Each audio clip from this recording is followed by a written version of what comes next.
গায়েব হয়ে গেল জোবান মাহির ফ্যান পেজ। জোবানের ১৯ লাখ ও মাহির ২৪ লাখ ফলোয়ারের পেজ দুটি খুঁজে পাওয়া যাচ্ছে না। ঈদ উপলক্ষে প্রকাশিত রূপান্তর নাটকে অভিনয়ের জেরে ব্যাপক সমালোচনায় পড়েছে অভিনেতা জোবান। সেই সমালোচনার আঁচড় লেগেছে অভিনেত্রী সামিরা খান মাহির গায়েও কিন্তু, কারণ তিনিও এতে অভিনয় করেছে। দর্শকদের অভিযোগ, রাফাত মজুমদার রিঙ্কু পরিচালিত নাটকটিতে ট্রান্সজেন্ডার মতবাদকে প্রমোট করা হয়েছে। এই কারণে গত ৩ দিন ধরে কেন্দ্রীয় চরিত্রে অভিনয় করা জোবানকে অনলাইনে তুলোধনা করছেন নেটিজেনরা। এখানেই কিন্তু থেমেনি। জোবান ও সামিরা খান মাহি দুজনের ফ্যান পেজ গায়েব করে দেওয়া হয়েছে। জোবানের ১৯ লাখের পেজ ও মাহির ২৪ লাখের পেজটি আর ফেসবুকে খুঁজে পাওয়া যাচ্ছে না। রূপান্তর ইউটিউবে প্রকাশের পর থেকে শুরু হয় তুমুল সমালোচনা।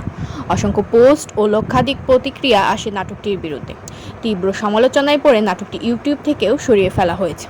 বুধবার এ প্রসঙ্গে জোবান বলেছে, আমি বুঝতে পারছি না নাটকটি নিয়ে কেন এরকম সমালোচনা করা হচ্ছে। নাটকটির ভিউ হয়েছিল ৯০,০০০, তাহলে বাকি মানুষ তো দেখেনি। আমার মনে হয় না তারা না দেখেই সমালোচনাটা করছে। বিষয়টি নিয়ে আমি ঘোরের মধ্যে আছি, বুঝতে পারছি না কি হচ্ছে।